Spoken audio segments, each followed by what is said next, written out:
अब हामी question number 41 मा हेरौं। क्वेशन नम्बर 41 मा रहेको छ प्रुभ दैट प्रमाणित गर्नुहोस् sin a by 2 plus sin a divided by 1 plus cos a by 2 plus cos a equals to tan a by 2.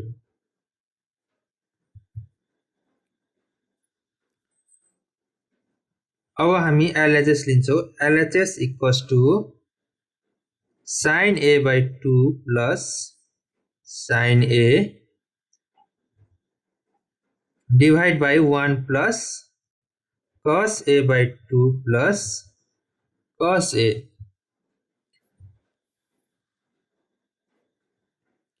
त्यसैगरी sin a by 2 plus cos a लाई हामी के लेख्न सक्छौं भन्दा हाम्रो फर्मुला छ cos a हैन, हामी sin a लाई चाहिँ हामी के लेख्न सक्छौं भन्दाखेरि 2 sin a by 2 cos a by 2 लेख्न सक्छौं।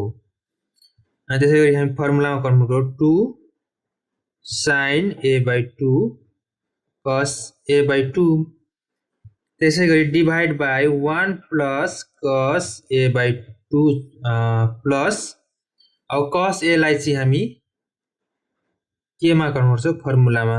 के फर्मुला रहेको छ 1 minus 2 sin square a by 2 अर्को के छ भन्दाखेरि 2 cos square a by 2 minus 1 अर्को फर्मुला रहेको छ cos square a by 2 minus sin square a by 2 हो। cos a को त फर्मुला तीनटा छ। अब कुन फर्मुला युज गर्ने त भन्दा 1 लाई हेर्ने हामी 1 चाहिँ कुन फर्मुला युज गरेर 1 क्यान्सल हुन जान्छ।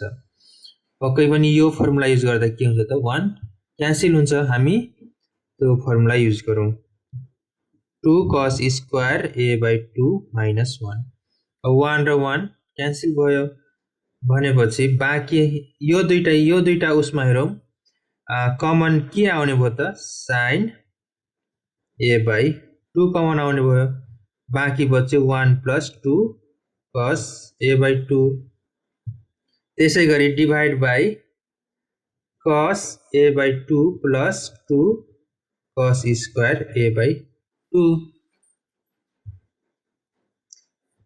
sin a by 2 multiply 1 plus 2 cos a by 2 divide by यहाँ मुनि पनि हेरौँ मुनि चाहिँ के कमन आउँछ त cos a by 2 कमन आउँछ। बाँकी के बच्यो त 1 plus 2 cos a by 2 बाँकी बच्यो।